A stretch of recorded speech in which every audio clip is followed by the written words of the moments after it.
West Virginia Senator Joe Manchin refusing to endorse a re-election bid by President Joe Biden. Joining me right now is former Georgia Congressman and former Judiciary Committee ranking member Doug Collins. Hi, Doug. Great to see you this morning.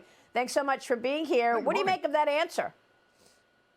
I make that answer is what I've been saying for the last couple of years. I think Joe Manchin has been positioning for this run, for the possibility of this run for a long time. Remember last time when he was doing the Build Back Better, this was all about Build Back Manchin. He was the one in front and center. He was positioning himself to the center right. He was doing sort of everything to say, look, if Joe Biden doesn't run in 2024, I'm the candidate, or even if later on, I'm going to be the candidate that is the new face of a more centrist Democratic Party, although his voting record belies that many times. But I think this has been in the plan for a while, and I think this is him being coy again.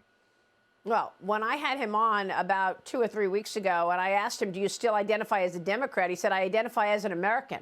And I thought, is that an answer that is supposed to be helping him for re-election, or is he mad at the Democrats? I think it's a little bit of him being him, and also the realization that he has, if the governor in West Virginia runs for that Senate seat, he has got a very tough fight. The governor in West Virginia is very popular. This will be Manchin's toughest fight ever for that Senate seat to be held. So I think he's having to do some real soul searching on where he wants to be politically, whether it's going to be a tough fight for re-election in the Senate, or is he going to actually take the step out and challenge Joe Biden? So I think he's trying to position himself, though, in a lane that right now most Democrats are not positioning themselves in. Here's Lee Carter. Go ahead, Lee. Congressman, I'm really interested on your take of this. I mean, only 12% of Americans are extremely enthusiastic about Joe Biden running again. More than half say that they want to see somebody of a different generation run the country. 2%. There's a 2% advantage to Republicans in a generic ballot. Do you think this is him saying that he might run, or do you think this is him trying to put pressure on Joe Biden, saying maybe you shouldn't run and we should make room for somebody else to come out? I think a little bit. I think it's both. I think there's a little bit of this pressure being built up. The Democrats are getting very frustrated. I've talked to many of them behind the scenes. They're not this going back and forth by the Biden administration saying, well, we're going to make an announcement. We're not making an announcement. It is sort of, and again, then when you tack on those poll numbers that we're seeing in this, it's creating a lot of frustration because if he's not running, then there's going to have to be a spin-up time for new candidates to get in. The whole process will be completely different. So I think it's a little bit of both. But again, I think look at Manchin's position in particular, very tough reelect, a possibility of a president who is very unpopular among many, at least in the position of do they think he needs to run again. I think there is a question, though, is if he runs again, how many of those 12% would that number grow, especially in the Democratic Party? Because past Manchin and many others, they don't really have a deep bench. Yeah, well, look, more will be revealed when we have this debt showdown in the coming months, right? I spoke with Ohio Congressman and the chairman of the Judiciary Committee, Jim Jordan, yesterday on Sunday Morning Futures on using the budget process and the appropriations process to make change, affect change. Here's what he said. Watch this.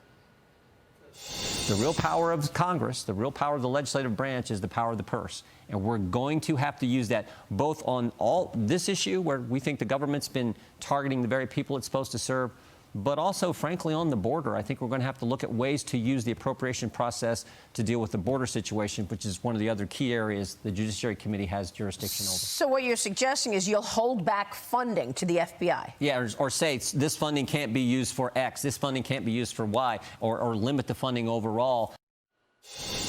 Doug, that's all they can do, right? They've got the power of the purse, and unless they see, like for example, the FBI wants a new headquarters building. They need that money. Yeah, this is exactly what I've been saying, and many of us have said in Washington all along. Until Congress realizes that the money issue is their biggest swing at any of these executive agencies, and then also passing legislation that puts the power back through Congress and back to, in a balance between the executive branch, we're not going to see it. Now, I do have to have a warning. They only control the House, so I want to see a very strong package come out of the House. All 218 is however they can get there. 218.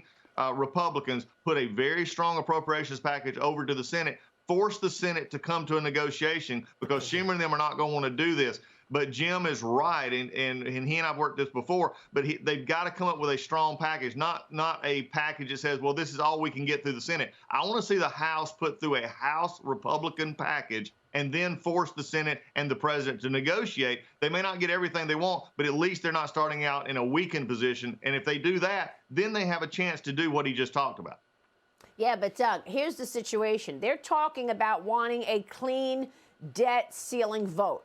So they want, I mean, the White House just wants a clean debt ceiling vote. No strings attached. Vote to raise the debt ceiling. But you know that the Republicans don't want that. They want promises. They want something, even a little push to say there's a structure in place to get a hold on spending.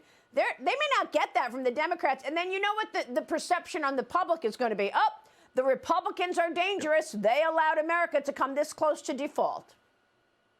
Yeah, this is the danger that this has always played. And again, that you go back to the debt ceilings, which I was a part of in 13 and others, these shutdowns. The realization is that you're not going to get everything you want. You're going to get something. You could work out a deal. You've got to figure out what's gettable in a debt ceiling situation, and then also do the same thing in appropriations process. For those out there that just believe that, oh, we'll shut down the government, and really remember, debt ceiling is not shutting down the government. That's a whole different issue as far as it goes from there. So, yes, this is going to be an issue that they need to say, here's our clear goals, here's what we will take, and here's what we want to take, and not make statements, frankly, Maria, that as you just point out, can't be done in a situation or could be done under this, Mary Poppins kind of situation.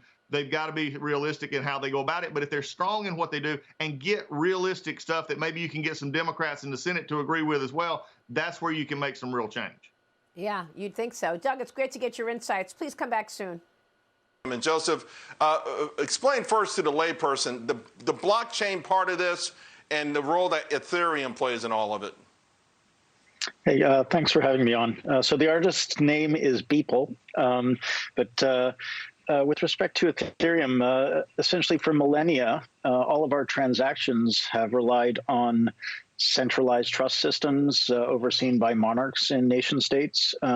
Blockchain, which is a decentralized protocol technology, enables us to build more decentralized systems that don't require as much dependency on centralized intermediaries like governments, banks, and other organizations.